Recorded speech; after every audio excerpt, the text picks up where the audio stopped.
again, I'm telling y'all, I apologize to all my fans. I let my fans down, I let my family down, my team down. I let everybody down, for real. Like, for real. Tough pill to swallow. But I appreciate y'all still supporting me. If y'all want me back in the ring, I don't know, talk about it. But once I get off this live, y'all not gonna see me for a very long time on live. Like, y'all not gonna see me. I'm gonna post a picture with no cap. Like, y'all not gonna see me. This gonna be like my first and last response. So like, y'all want me back in the ring? I don't know. Post about it. I don't know. I don't know what to tell you. I don't got no answers.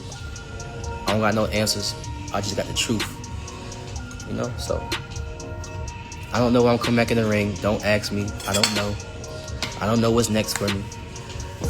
I don't know if I want to go 140 or 135. I don't know nothing. I don't have answers. I just got the truth. You know what I'm saying? So I'm about to go, and y'all not about to see me, like, you know what I'm saying? So y'all got some shit to say before I go? Like, for real.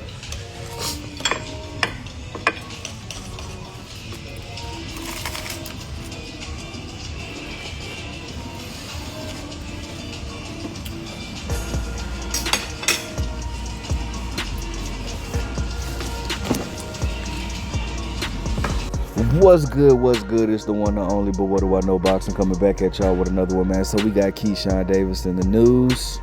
Now, Keyshawn Davis recently went on his live to upload or pretty much to apologize for what happened. If you guys don't know, he was supposed to fight Edwin De Los Santos. I believe it was supposed to be in the summertime. So much has been going on, I can't even remember. But the fight ended up not happening because Keyshawn, didn't make weight. And, I want to actually, and as much as I love Keyshawn, I think Edwin De Los Santos did the right thing. I think he sent a message out, because this has been going on too many times where fighters have been missing weight by like 3, 4, 5 pounds, and I do feel like that's unacceptable. And it's something that we don't need to get in the habit of doing. So I commend Edwin De Los Santos for pulling out of the fight, because he made a statement with that, right? Not only did the fight get canceled, but then also you have the situation where Keyshawn, his older brother, I don't know if it was Kelvin or one of the older brother, his brother lost or whatnot, and there was an altercation or whatever. And Keyshawn is coming out to apologize. First and foremost, let me just state this here.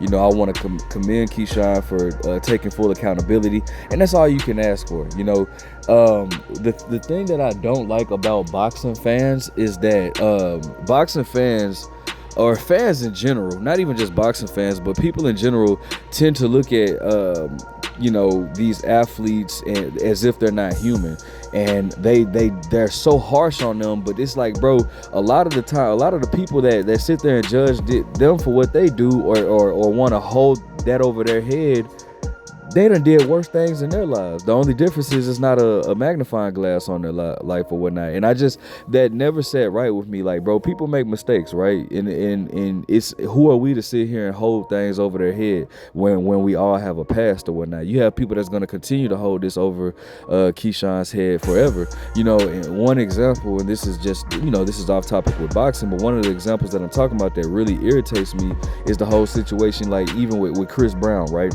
Chris Brown and Rihanna happened. When did that happen? Like 16 years ago. Was it 2000? Yeah, about 16 years ago, I think. Right. Chris Brown was like 20 years old, 21. He was young, bro. Like, just young, right? And to this day, people still try to hold that over his head, bro. Oh, he's a woman beater. He beat Rihanna. And it's like, fam, who are you to continue to dangle something over somebody's head, like, when you're not perfect yourself? Why do you? And I don't like that about people in general. I don't like that about humans in general. Why do you think it's okay for you to sit here and dangle something over somebody's head as if you're just this perfect angel, and you're not? Some of y'all got skeletons in y'all closet. Y'all know if it was to be revealed that you would be looked at as a total different person, but yet you still try to hold things over other people's head. Keyshawn made his apology. Only thing you can do is, he took full accountability for it, and the only thing you can do is just move on. Now I can understand if this is a repeated action, if this continues to happen, then it's like, all right, bro, I'm off of that, bro. You know, and even if you offer him right now, I can understand that, because, you know, if you done bought tickets to see him fight, I would be pissed off too. Like, bro, I done bought tickets to see you fight. You know, you do have to earn the trust back. You have to earn the trust of the fans back. Not even the fans, of your promoter as well. Because you got to look at it from Bob Arum's point of view too, bro. Like, dog, we done spent money on promotions. We done got you this venue in your hometown. We done did, you know, everything that we were supposed to do, and you didn't hold your end of the deal up. You know what I'm saying? So you have to earn the trust back of everybody. You've broken that trust. And the thing about trust that people don't understand is it takes a long time to build and gain and regain. It takes a long time to build trust. It takes even longer to regain trust, and it only takes 1 second to break it. So you have to, you know, he has to take the good with the good and the bad with the bad. That's something that he has to work on, right? He has to regain the trust of the fans and his promoters and whatnot. But it's not for us to sit here and continue to dangle over his head and call him all types of names and stuff like that. That's not for us to do that. You know, he was unprofessional. We you know, everybody had their opinion on it. That's cool. It's cool to have an opinion on it too. Like, right, you can speak on it, right? Hey, bro, this wasn't cool. You shouldn't have did that. That's cool. But now it's time to move on from it. He's come out and apologized. And I could even see if somebody was making excuses for their actions, right? Like making an excuse. But he came out, he took full accountability of it. He stated, like, he was wrong. I was in the wrong. I handled myself the wrong way. But the only thing I can do is move forward. Keyshawn is still young, right? And I want to commend him for that. I'm glad that he's taking full accountability, because the thing about it is, without accountability, there is no growth. You cannot grow if you don't have accountability. That's just not going to happen. That's not how the world operates. If you don't have accountability, you'll find yourself blaming this person, that person, this person, that person for the rest of your life. And that's not how you grow. You grow by looking yourself in the mirror and saying, okay, I did this wrong, I need to change. It starts with you. Once you have that accountability, things with you and around you become so much better. So I want to thank Keyshawn for coming out and issuing out this apology or whatnot. Now, what's next for his career? Well, you know, he missed weight by, like, what was it, 3 or 4 pounds? And it sucks because that actually just happened to him last year when he fought on my birthday. The dude that he fought, Lamus, came in like 4 pounds overweight or something like that. I guess it's time for him to move up. You know, he got a belt at 135. You know, got a few good wins or whatnot, but it's time for him to move up now. He gotta go chase the smoke at 140, and it's a lot of it for him. I believe the WBO, a lot of people has always said that was Top Rank's belt. The WBO belongs to Top Rank or whatnot. Not literally, but they have a lot of say so. I believe Teofimo has the WBO at 140, and if you guys know the rules with the WBO sanctioned organization, they state that any fighter that has their title and moves up in weight is automatically mandated to fight the champion. So he gets to skip the line. So he ain't like he got to wait in line or whatnot. It's all up to what Teo is going to do. And if you guys know, Keyshawn has been calling for a Teofimo Lopez fight for a while now. So, you know, I think that I think that makes for a great fight.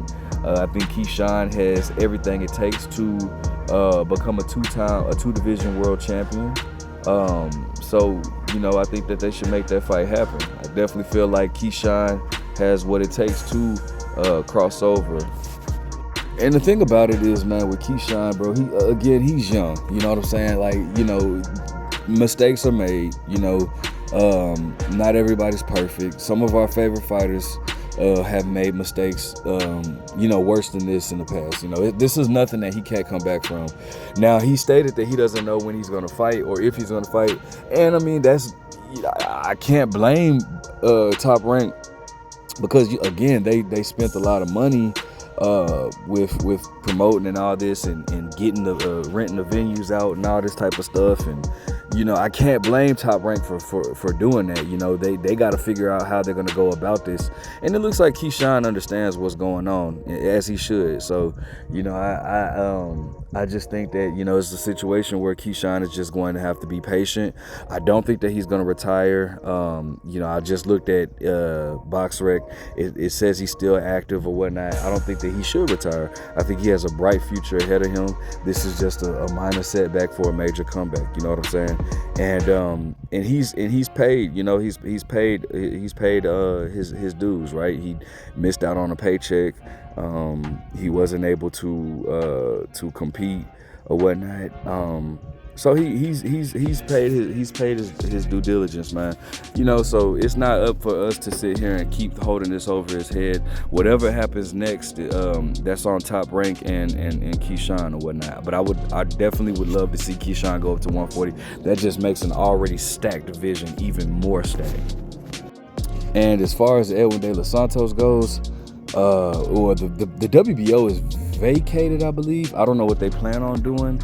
I don't know if Keyshawn. I don't know if I feel bad for Edwin De Los Santos since he was already coming off of a long layoff, and now it doesn't. I don't know what he's gonna do. So hopefully he can get a fight in, or maybe fight somebody for that vacant title. I don't know, but I commend Keyshawn for coming out taking full accountability.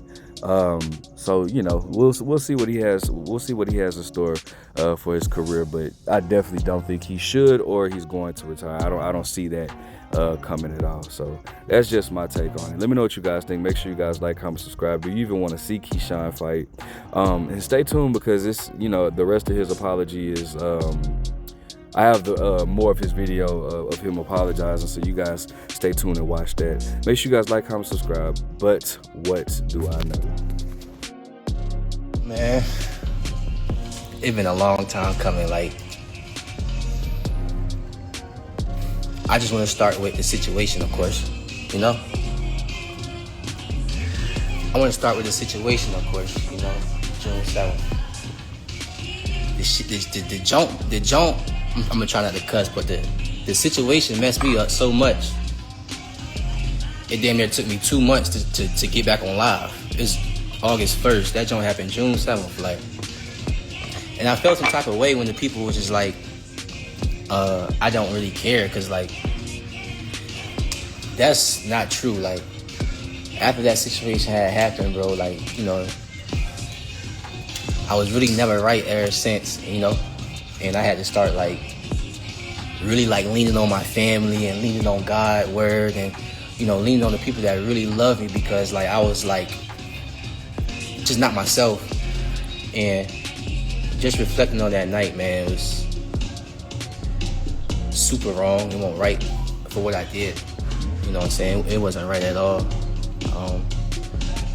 Me making weight wasn't right. It was a lot of stuff that I was doing that week that was off camera that wasn't right. You know what I'm saying? Like fighter meetings. I had fighter meetings that I was snapping in fighter meetings, and that wasn't right. And I apologize to the person that I did snap in the fighter meeting. I hope somebody screen recording this. But I apologize. I'm apologizing right now to the person that I snapped on in the fighters meeting. I apologize, bro, and hopefully, we come face to face one day and we have a man-to-man. But I apologize to you, and you know who I'm talking about. Apologize to my family, I feel like I just let everybody down. Like, ever since that situation had happened, I just see and I just hear a lot of things that got set back because of me. You know what I'm saying? And that shit's just not an easy pill to swallow. It took me a long time to really just confront this stuff. And with all that stuff that happened, it take more than a week or two to just come back and apologize. I really wanted to like wait so y'all can really like feel me, you know what I'm saying? But missing weight, unprofessional. And I see why y'all was saying like I didn't care. Because after I missed the weight, like my facial expressions looked like it didn't care. My body language looked like it didn't care. Like just everything about me looked like it didn't care. But what y'all don't know about me is I come from a lot. And when you come from a lot, you learn how to build a shield up So nobody can never even know, like, nobody can know, like, that's fucking with you. Like, y'all don't even know, like, before, I knew I wasn't gonna make the weight before I stepped on the scale. I knew how much I weighed. I knew I wasn't gonna make the weight. Before I even went to weigh-ins, you know, like, I'm fucked up, like, but I can't show y'all that. Cause like, all y'all looking at me like, oh, like this. So if I show y'all like something is wrong with me, like, then the energy in the room gonna switch. You know what I'm saying? So it was like, I've learned how to build a shield up to always be the businessman, always be like positive and happy and all that shit. But now, I'm not doing that no more, because I won't do nothing but hurting myself. You know what I'm saying? And like, again, like when I missed the weight, I ain't show no expression, because I just learned how to not show expression. You know what I'm saying? Hold on, our waitress coming.